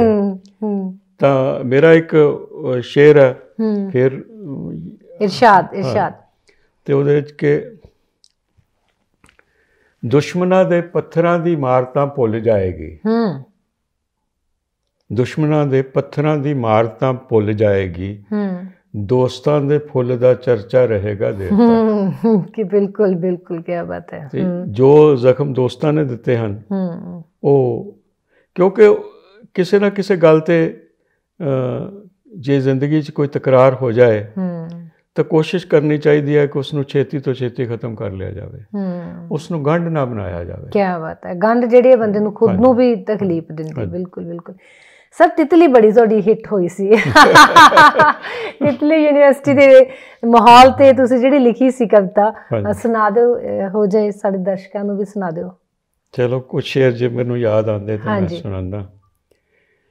ਕਿ ਉਹਦਾ ਮਤਲਬ ਹੈ ਕਿ ਉਹ ਗਈ ਤਿਤਲੀ, ਇਹ ਗਈ ਤਿਤਲੀ, ਖਬਰੇ ਕਿੱਥੇ ਬਹਿ ਗਈ ਤਿਤਲੀ। ਉਹ ਗਈ ਤਿਤਲੀ, ਇਹ ਗਈ ਤਿਤਲੀ, ਖਬਰੇ ਕਿੱਥੇ ਬਹਿ ਗਈ ਤਿਤਲੀ। ਰੰਗਾਂ ਦੀ ਭਾਸ਼ਾ ਵਿੱਚ ਮੈਨੂੰ ਰਾਜ਼ ਹਯਾਤੀ ਕਹਿ ਗਈ ਤਿਤਲੀ। ਫਿਰਦੀ ਸੀ ਆਜ਼ਾਦ ਫਜ਼ਾ ਵਿੱਚ, ਜਾਲ ਨੂੰ ਕੀਕਰ ਸਹਿ ਗਈ ਤਿਤਲੀ। ਫਿਰਦਾ ਹੈ ਨਸ਼ਿਆਇਆ ਏਦਾਂ, ਜੀਕਰ ਕੋਈ ਖਹਿ ਗਈ ਤਿਤਲੀ। ਫੁੱਲਾਂ ਵਰਗੇ ਖੰਭਾਂ ਵਾਲੀ, ਫੁੱਲਾਂ ਵਰਗੇ ਖੰਭਾਂ ਵਾਲੀ, ਕੰਢਿਆਂ ਉੱਤੇ ਬਹਿ ਗਈ ਤਿਤਲੀ। ਹੋਰ ਤਾਂ ਮੈਨੂੰ ਭੁੱਲ ਗਿਆ ਸਭ ਕੁਝ, ਯਾਦਾਂ ਦੇ ਵਿੱਚ ਰਹਿ ਗਈ ਤਿਤਲੀ। ਉਹ ਗਈ ਤਿਤਲੀ, ਇਹ ਗਈ ਤਿਤਲੀ, ਖਬਰੇ ਕਿੱਥੇ ਬਹਿ ਗਈ ਤਿਤਲੀ। ਸਰ ਯੂਨੀਵਰਸਿਟੀ ਅਧਿਆਪਨ ਦਾ ਅਨੁਭਵ ਕਿਵੇਂ ਦਾ ਰਿਹਾ? ਯੂਨੀਵਰਸਿਟੀ ਦੇ ਵਿੱਚ ਅਧਿਆਪਨ ਦਾ ਬਹੁਤਾ ਸਮਾਂ ਤਾਂ ਮੈਂ ਪੱਤਰ ਵਿਹਾਰ ਸਿੱਖਿਆ ਵਿਭਾਗ ਦੇ ਵਿੱਚ ਰਿਹਾ, ਜਿੱਥੇ ਵਿਦਿਆਰਥੀਆਂ ਨਾਲ ਸਿੱਧਾ ਸੰਪਰਕ ਬਹੁਤ ਘੱਟ ਹੁੰਦਾ ਹੈ। ਓਕੇ। ਨਿੱਜੀ ਸੰਪਰਕ ਪ੍ਰੋਗਰਾਮ ਲਈ ਬੱਚੇ ਆਉਂਦੇ ਨੇ ਥੋੜ੍ਹੇ ਦਿਨਾਂ ਲਈ, ਅਤੇ ਉਹਨਾਂ ਨਾਲ ਉਸ ਤਰ੍ਹਾਂ ਦਾ ਜ਼ਾਤੀ ਰਾਬਤਾ ਨਹੀਂ ਸਥਾਪਿਤ ਹੁੰਦਾ। ਓਕੇ। 3 ਕੁ ਸਾਲ ਮੈਂ ਯੂਨੀਵਰਸਿਟੀ ਦੇ ਪੰਜਾਬੀ ਵਿਭਾਗ ਦੇ ਵਿੱਚ ਵੀ ਪੜ੍ਹਾਇਆ। ਓਕੇ। ਅਤੇ ਤਜਰਬਾ ਅੱਛਾ ਸੀ। ਕੋਸ਼ਿਸ਼ ਮੇਰੀ ਇਹ ਹੁੰਦੀ ਸੀ ਕਿ ਮੈਂ ਆਪਣੇ ਵਿਸ਼ੇ ਪ੍ਰਤੀ ਸੁਚੇਤ ਹੋਵਾਂ, ਅਤੇ ਕੋਈ ਇਹੋ ਜਿਹੀ ਗੱਲ ਨਾ ਹੋਵੇ ਜਿਹੜੀ ਕਿ ਵਿਦਿਆਰਥੀਆਂ ਨੂੰ ਇਹ ਲੱਗੇ ਕਿ ਅਧਿਆਪਕ ਜਿਹੜਾ ਹੈ ਉਹ ਆਪਣੇ ਵਿਸ਼ੇ ਦੇ ਵਿੱਚ ਪੂਰੀ ਤਰ੍ਹਾਂ ਜੁੜਿਆ ਨਹੀਂ, ਪਰਪੱਕ ਨਹੀਂ ਹੈ। ਹਾਂਜੀ, ਕੋਸ਼ਿਸ਼ ਇਹੀ ਰਹੀ ਹੈ ਕਿ ਆਪਣਾ ਬਿਹਤਰ ਤੋਂ ਬਿਹਤਰ ਮੈਂ ਵਿਦਿਆਰਥੀਆਂ ਨੂੰ ਦੇ ਸਕਾਂ। ਮੈਂ ਇਹਦੇ ਨਾਲ ਜਿਹੜਾ IAS ਸੈਂਟਰ ਦੇ ਵਿੱਚ ਬਿਲਕੁਲ ਪੜ੍ਹਾਇਆ ਤੁਸੀਂ। ਹਾਂਜੀ, UGC ਦੀਆਂ ਕਲਾਸਾਂ ਜਾਂ IAS ਤੇ PCS ਦੀਆਂ ਕਲਾਸਾਂ ਨੂੰ ਵੀ ਪੰਜਾਬੀ ਪੜ੍ਹਾਉਂਦਾ ਰਿਹਾ। ਅਤੇ ਰਿੰਪੀ ਜੀ, ਇੱਕ ਮੇਰੇ ਨਾਲ ਇਹ ਹੈ ਤਾਂ ਆਪਣੇ ਮੂੰਹੋਂ ਆਪਣੀ ਗੱਲ ਕਰਨੀ ਥੋੜ੍ਹੀ ਜਿਹੀ ਚੰਗੀ ਨਹੀਂ ਲੱਗਦੀ, ਪਰ ਇਹ ਹੈ ਕਿ ਮੈਂ ਕਿਹਾ ਹੋਇਆ, ਹੁਣ ਵੀ ਕਰਦਾ ਅਤੇ ਪਹਿਲਾਂ ਵੀ ਕਰਦਾ ਰਿਹਾ, ਕਿ ਕੋਈ ਬੱਚਾ ਕਿਸੇ ਵੀ ਪ੍ਰੀਖਿਆ ਲਈ ਮੇਰੇ ਕੋਲ ਘਰ ਆ ਕੇ 1 ਦਿਨ 2 ਦਿਨ 10 ਦਿਨ 2 ਮਹੀਨੇ 4 ਮਹੀਨੇ ਪੜ੍ਹ ਲਵੇ ਤੇ ਮੈਂ ਉਸ ਤੋਂ ਕੋਈ ਪੈਸਾ ਨਹੀਂ ਲੈਂਦਾ। ਕੀ ਬਾਤ ਹੈ, ਕੀ ਬਾਤ ਹੈ। ਦਸਵੰਧ ਤੁਹਾਡਾ ਇੱਕ ਐਜੂਕੇਸ਼ਨ ਦੇ ਲਈ ਹੈ ਨਾ। ਇਸ ਦਾ ਕਿਉਂਕਿ ਅਧਿਆਪਕ ਜਦੋਂ ਤੱਕ ਕਿਸੇ ਨੂੰ ਦੇ ਸਕਦਾ ਵਿਦਿਆਰਥੀਆਂ ਨੂੰ ਤਾਂ ਦੇਣਾ ਚਾਹੀਦਾ। ਬਿਲਕੁਲ ਬਿਲਕੁਲ ਸਰ। ਤੇ ਅੱਜ ਕੱਲ੍ਹ ਦੇ ਜਿਹੜੇ ਵਪਾਰਕ ਜੇ ਰਿਸ਼ਤਿਆਂ ਦੇ ਯੁੱਗ ਦੇ ਵਿੱਚ ਥੋੜ੍ਹੀ ਜਿਹੀ ਗੱਲ ਤੇ ਅਜੀਬ ਤਰ੍ਹਾਂ ਦੀ ਲੱਗਦੀ ਆ ਕਿ ਇਸੇ ਤਰ੍ਹਾਂ ਹੀ ਹੋਇਆ। ਇੱਕ ਵਾਰੀ ਸਾਡੇ ਇੱਕ ਅਧਿਆਪਕ ਸਨ ਯੂਨੀਵਰਸਿਟੀ ਦੇ ਵਿੱਚ ਕੋਈ, ਅਤੇ ਉਹ ਮੇਰੇ ਕੋਈ ਕਿਸੇ ਬੱਚੇ ਨੂੰ ਨਾਲ ਲੈ ਕੇ ਆ ਗਏ ਮੇਰੇ ਕੋਲ ਕਿ ਇਹਨੂੰ ਪੜ੍ਹਾ ਦਿਓ। ਅੱਛਾ ਜੀ। ਅਤੇ ਮੈਂ ਕਿਹਾ ਮੈਂ ਪੜ੍ਹਾ ਦਿਆਂਗਾ। ਕਹਿੰਦੇ ਕਿੰਨੇ ਪੈਸੇ ਲਓਗੇ? ਅੱਛਾ। ਹਾਂਜੀ। ਮੈਂ ਕਿਹਾ ਮੈਂ ਤਾਂ ਕੋਈ ਪੈਸਾ ਨਹੀਂ ਲੈਣਾ। ਕਹਿੰਦੇ ਕਮਾਲ ਕਰਦੇ ਹੋ, ਅਤੇ ਮੈਂ ਤਾਂ ਇਹਦੇ ਕੋਲੋਂ ਇੰਨੇ ਪੈਸੇ ਲੈ ਰਿਹਾ। ਓਕੇ। ਆਪੋ ਆਪਣਾ ਕਰਮ ਆਪੋ ਆਪਣਾ। ਸਰ ਕਿਆ ਬਾਤ ਹੈ। ਸੋ ਵਾਕਈ ਸਰ ਇੱਕ ਗੱਲ ਹੋਰ ਦੇਖਣ ਨੂੰ ਮਿਲ ਰਹੀ ਹੈ ਕਿ ਇੱਕ ਟੀਚਰ ਸਟੂਡੈਂਟ ਰਿਲੇਸ਼ਨ ਦੇ ਵਿੱਚ ਵੀ ਉਹ ਚੀਜ਼ ਜਿਹੜੀ ਹੈਗੀ ਹੈ ਫਰਕ। ਹੁਣ ਜੇ ਵਪਾਰੀਕਰਨ ਹੁੰਦਾ ਆ ਤਾਂ ਉਹ ਬਿਲਕੁਲ ਬੱਚਿਆਂ ਦੇ ਵਿੱਚ ਵੀ ਇਹੀ ਹੈ। ਕਈ ਵਾਰੀ ਉਹਨਾਂ ਨੂੰ ਲੱਗਦਾ ਵੀ ਸ਼ਾਇਦ ਇਹ ਪੈਸੇ ਜਿਹੜਾ ਨਹੀਂ ਲੈਂਦਾ ਉਹ ਪੂਰੀ ਤਰ੍ਹਾਂ ਮਿਹਨਤ ਨਹੀਂ ਕਰੇਗਾ। ਸਰ ਤੁਹਾਡਾ ਇੱਕ ਸ਼ੇਅਰ ਹੈ ਜੀ, ਚਿੱਟੇ ਦਿਨ ਵਿੱਚ ਸਿਖਰ ਦੁਪਹਿਰੇ ਸੌਣ ਤੋਂ ਪਹਿਲਾਂ ਇਹ ਗੱਲ ਸੁਣ। ਚਿੱਟੇ ਦਿਨ ਵਿੱਚ ਸਿਖਰ ਦੁਪਹਿਰੇ ਸੌਣ ਤੋਂ ਪਹਿਲਾਂ ਇਹ ਗੱਲ ਸੁਣ, ਨਾਲ ਇਹਦੇ ਤਨ ਢੱਕ ਨਹੀਂ ਹੋਣਾ, ਸੁਪਨੇ ਦੀ ਚਾਦਰ ਨਾ ਬੁਣ। ਜੀ। ਤਰਲੋਕ ਸਿੰਘ ਆਨੰਦ ਸਾਹਿਬ ਸੁਪਨਿਆਂ 'ਚ ਕਿੰਨਾ ਕੁ ਯਕੀਨ ਰੱਖਦੇ ਹੈ? ਸੁਪਨੇ ਦੇ ਕਈ ਅਰਥ ਹੋ ਸਕਦੇ ਹਨ। ਇੱਕ ਤਾਂ ਰਾਤ ਨੂੰ ਜਿਹੜਾ ਅਸੀਂ ਸੁੱਤਿਆਂ ਪਿਆਂ ਦੇਖਦੇ ਹਾਂ, ਉਹਦੇ ਵਿੱਚ ਜੀਵਨ ਦੀਆਂ ਘਟਨਾਵਾਂ ਵਾਪਰ ਚੁੱਕੀਆਂ ਜੋ ਹੁੰਦੀਆਂ ਜਾਂ ਕੁਝ ਅੱਗੋਂ ਵਾਪਰਨ ਵਾਲਾ ਹੁੰਦਾ, ਉਹ ਕਿਸੇ ਨਾ ਕਿਸੇ ਪ੍ਰਤੀਕਾਤਮਕ ਰੂਪ ਦੇ ਵਿੱਚ ਤੁਹਾਨੂੰ ਨਜ਼ਰ ਆਉਂਦਾ। ਪਰ ਆਮ ਤੌਰ 'ਤੇ ਅਸੀਂ ਕਹਿੰਦੇ ਹਾਂ ਕਿ ਮੈਂ ਜ਼ਿੰਦਗੀ ਦੇ ਸੁਪਨਾ ਦੇਖਿਆ, ਮੈਂ ਇਹ ਬਣਾਂਗਾ, ਮੈਂ ਉਹ ਕਰਾਂਗਾ, ਮੈਂ ਉਹਦੇ ਲਈ ਯਤਨ ਕਰਾਂਗਾ। ਬੁਨਿਆਦੀ ਤੌਰ 'ਤੇ ਮੇਰੇ ਖਿਆਲ ਦੇ ਵਿੱਚ ਬਹੁਤੇ ਮਨੁੱਖ ਜਦੋਂ ਕੁਝ ਬਣ ਜਾਂਦੇ ਹਨ ਤਾਂ ਉਦੋਂ ਉਹ ਇੱਕ ਕਹਿ ਲਈਏ ਇੱਕ ਜੁਮਲਾ ਜਿਹਾ ਬਣ ਜਾਂਦਾ ਕਿ ਮੈਂ ਇਹ ਸੁਪਨਾ ਦੇਖਿਆ ਸੀ ਕਿ ਮੈਂ ਇਹ ਕਰਾਂਗਾ। ਹਾਲਾਤ ਕਈ ਵਾਰੀ ਮਨੁੱਖ ਨੂੰ ਬਣਨਾ ਕੁਝ ਹੋਰ ਚਾਹੁੰਦਾ, ਬਣਾ ਕੁਝ ਹੋਰ ਦਿੰਦੇ ਆ। ਬਿਲਕੁਲ। ਤੇ ਬੜਾ ਕੁਝ ਹਾਲਾਤ 'ਤੇ ਨਿਰਭਰ ਕਰਦਾ ਹੈ। ਜਿਸ ਤਰ੍ਹਾਂ ਮੈਂ ਕਹਿ ਲਓ ਕਿ ਵਿਗਿਆਨ ਦਾ ਵਿਦਿਆਰਥੀ ਸੀ ਤੇ ਬਣ ਗਿਆ ਮੈਂ ਪੰਜਾਬੀ ਦਾ ਅਧਿਆਪਕ ਤੇ ਕਵੀ ਬਣ ਗਏ, ਗਜ਼ਲਗੋ ਬਣ ਗਏ, ਕਹਾਣੀਕਾਰ ਬਣ ਗਿਆ। ਤੇ ਮੈਂ ਸ਼ਾਇਦ ਇਹਦਾ ਕਦੀ ਸੁਪਨਾ ਵੀ ਨਾ ਦੇਖਿਆ ਹੋਵੇ। ਤੇ ਕੁਝ ਚੀਜ਼ਾਂ ਹੁੰਦੀਆਂ ਹਨ ਜਿਹੜੀਆਂ ਠੀਕ ਹੈ ਕਿ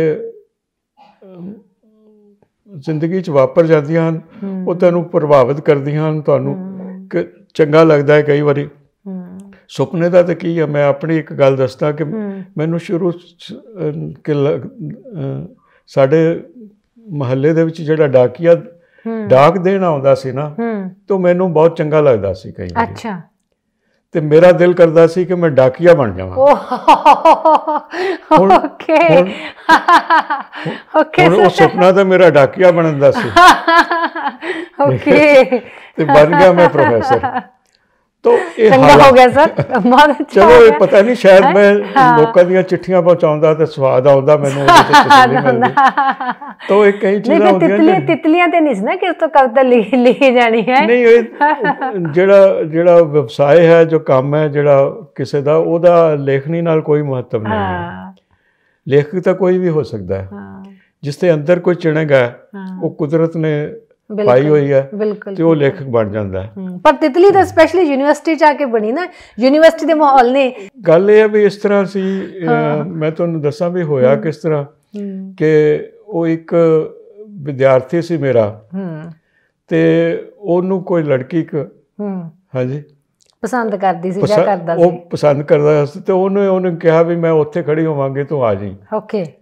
ਤੇ ਉਹ ਵਿਚਾਰਾ ਖੜਾ ਰਿਹਾ 2 ਘੰਟੇ, ਉਹ ਆਈ ਨਹੀਂ, ਉਹ ਕਿਧਰ ਹੋਰ। ਤੇ ਉਹਦੇ ਵਿੱਚੋਂ ਹੀ ਮੈਂ ਕਿਹਾ, ਮੈਂ ਉਹਨੂੰ ਫਿਰ ਕਿਹਾ ਵੀ ਉਹ ਵੀ ਤਿਤਲੀ ਤੂੰ ਕਿਤੇ ਹੋਰ ਲੱਭੀ ਜਾਂਦਾ, ਉਹ ਕਿਤੇ ਹੋਰ।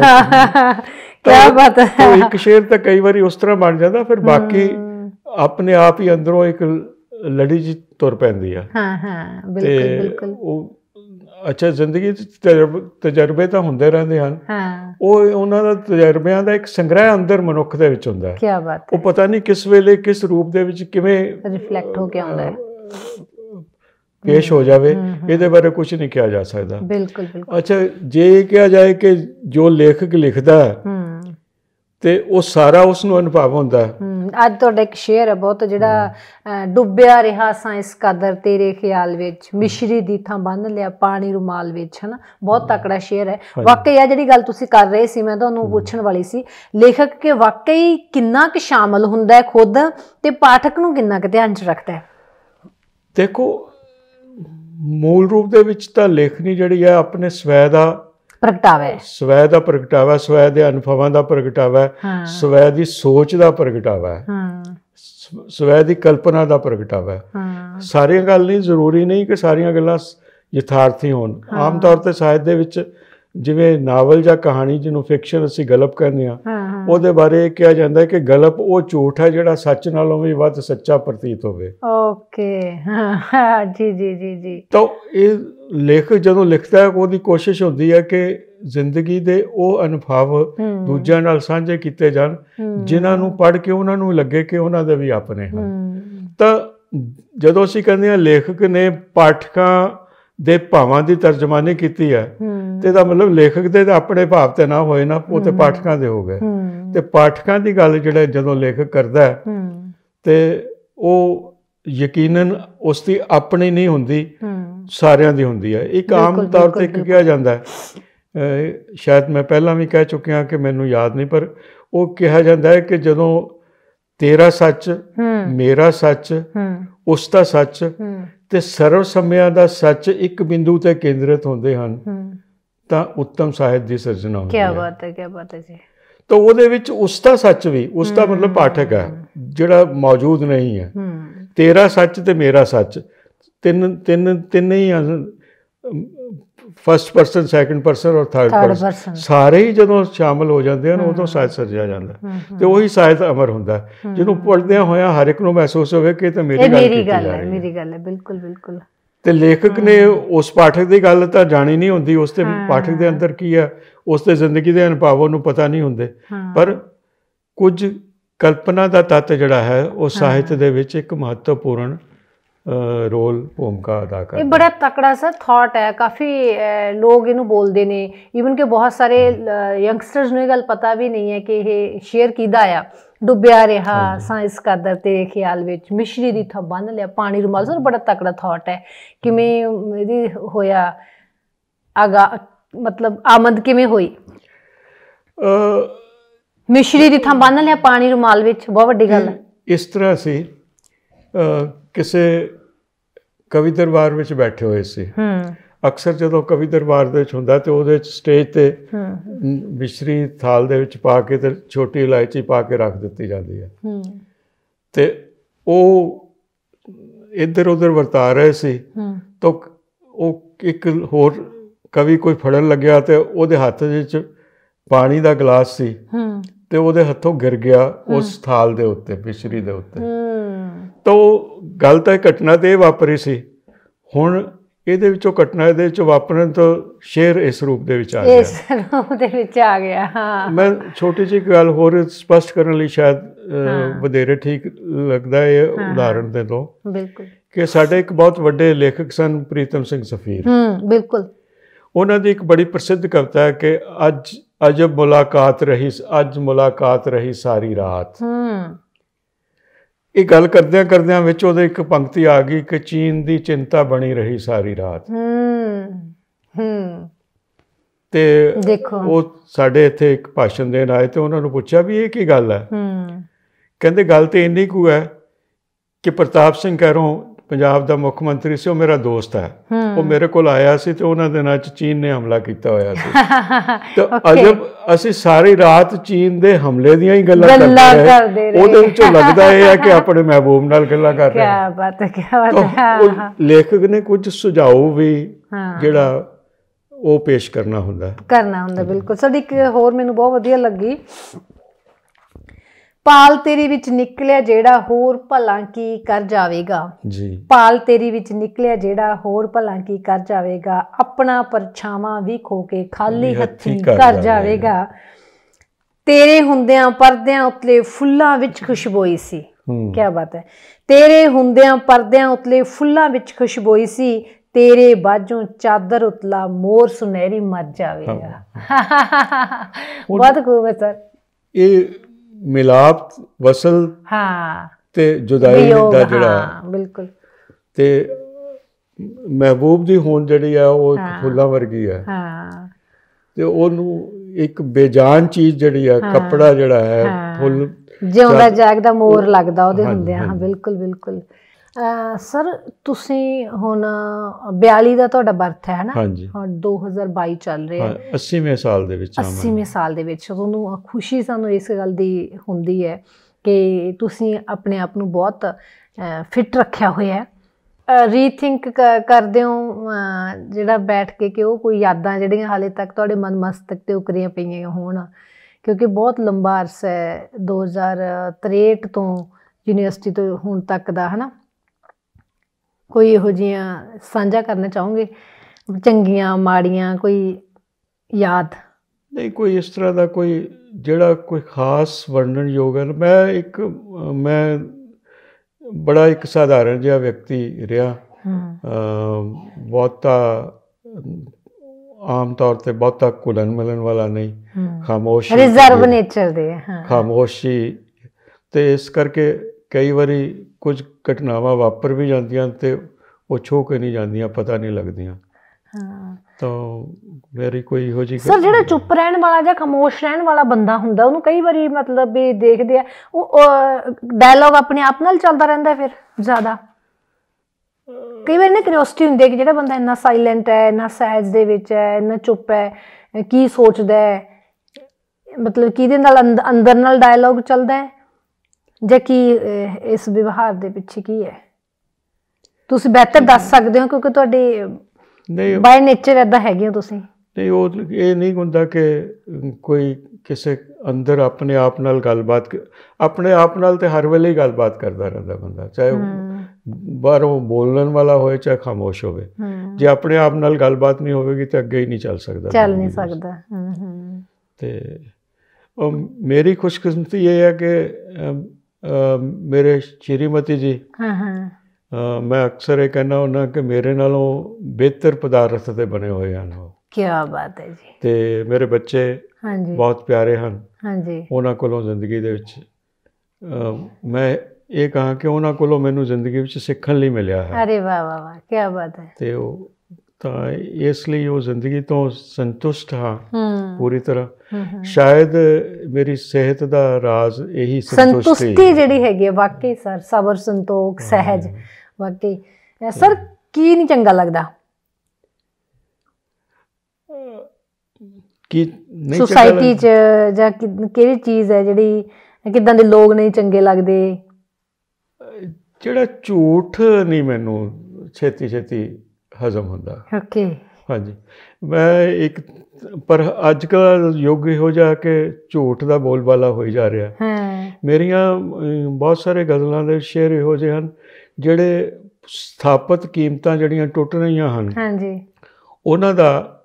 ਉਹਨਾਂ ਨੂੰ ਕਿਸ ਤਰ੍ਹਾਂ ਅੱਜ ਦੇ ਯੁੱਗ ਦੇ ਵਿੱਚ ਕਿਵੇਂ ਹੈ। ਜਿਵੇਂ ਹੁਣ ਇੱਕ ਆਪ ਕਿਹਾ ਜਾਂਦਾ ਕਿ ਪੁਰਾਣਾ ਇੱਕ ਕਥਨ ਸੀ ਕਿ ਪੱਲੇ ਜਿਸ ਤੇ ਸੱਚ, ਕੋਠੇ ਚੜ੍ਹ ਕੇ ਨੱਚ। ਕੋਠੇ ਚੜ੍ਹ ਕੇ ਨੱਚ। ਤੇ ਹੁਣ ਮੈਂ ਇਹ ਕਹਿੰਦਾ ਕਿ ਸੱਚਾ ਸੀ ਅੰਦਰ ਵੜ ਬੈਠਾ, ਝੂਠਾ ਕੋਠੇ ਚੜ੍ਹ ਕੇ ਨੱਚਿਆ।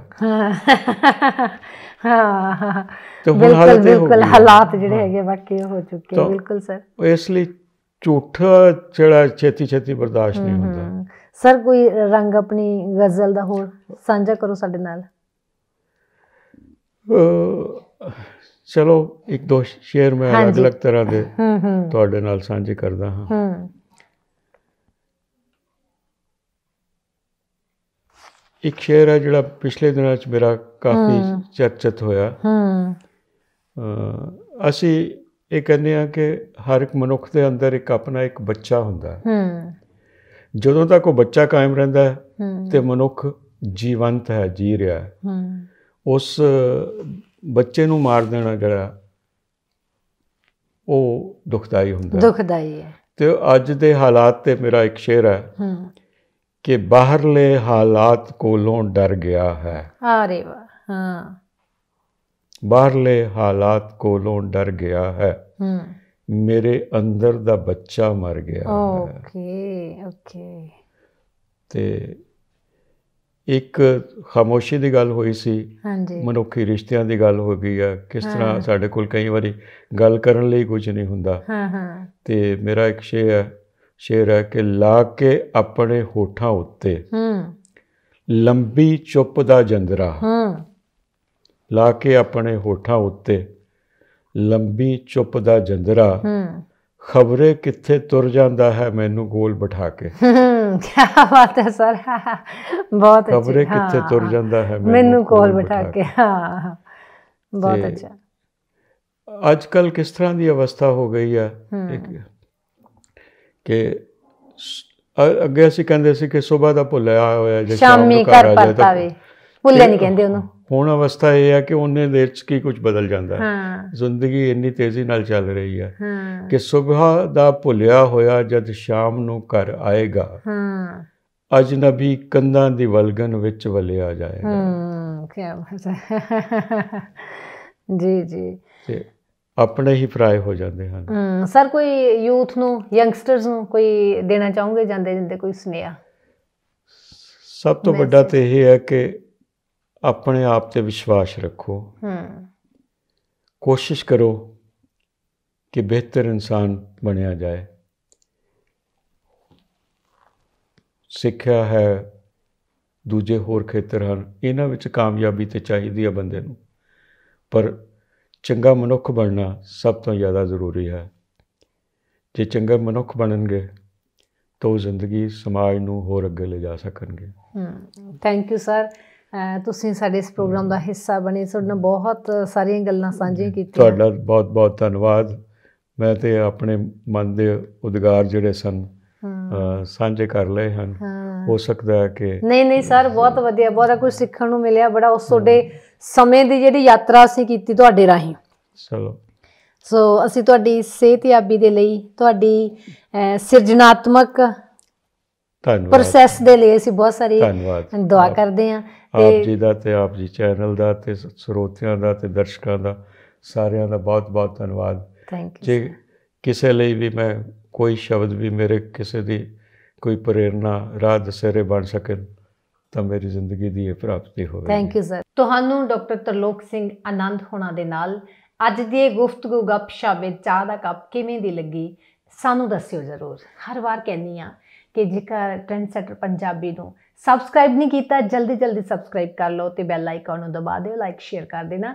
ਔਰ ਜੇਕਰ ਤੁਸੀਂ ਕਿਸੇ ਖਾਸ ਤੁਹਾਡੀ ਪਸੰਦੀਦਾ ਕੋਈ ਪਰਸਨੈਲਿਟੀ ਹੈ ਜਿਹਦੇ ਨਾਲ ਤੁਸੀਂ ਚਾਹੁੰਦੇ ਹੋ ਉਹਨਾਂ ਦੇ ਬਾਰੇ ਵਿੱਚ ਜਾਣਨਾ, ਉਹਨਾਂ ਨਾਲ ਗੱਲਬਾਤ ਸੁਣਨਾ, ਸਾਨੂੰ ਨਾਮ ਰਿਕਮੈਂਡ ਕਰਿਓ ਤਾਂ ਕਿ ਅਸੀਂ ਇਸ ਪਲੇਟਫਾਰਮ ਤੇ ਤੁਹਾਡੀ ਰੂਬਰੂ ਕਰਵਾ ਸਕੀਏ ਤੁਹਾਡੀ ਪਰਸਨੈਲਿਟੀ, ਤੁਹਾਡੇ ਪਸੰਦੀਦਾ ਉਸ ਪਰਸਨੈਲਿਟੀ ਨੂੰ। ਸੋ ਅਗਲੇ ਹਫਤੇ ਫਿਰ ਮਿਲਾਂਗੀ ਕਿਸੇ ਹੋਰ ਮਾਣਮੱਤੀ ਸ਼ਖਸੀਅਤ ਦੇ ਨਾਲ। ਤਦ ਤੱਕ ਲਈ ਮੈਨੂੰ ਵਿੰਪੀ ਸਿੱਧੂ ਨੂੰ ਤੇ ਡਾਕਟਰ ਤਰਲੋਕ ਸਿੰਘ ਆਨੰਦ ਹੋਣਾ ਦਿਓ ਇਜਾਜ਼ਤ। ਸਤਿ ਸ਼੍ਰੀ ਅਕਾਲ।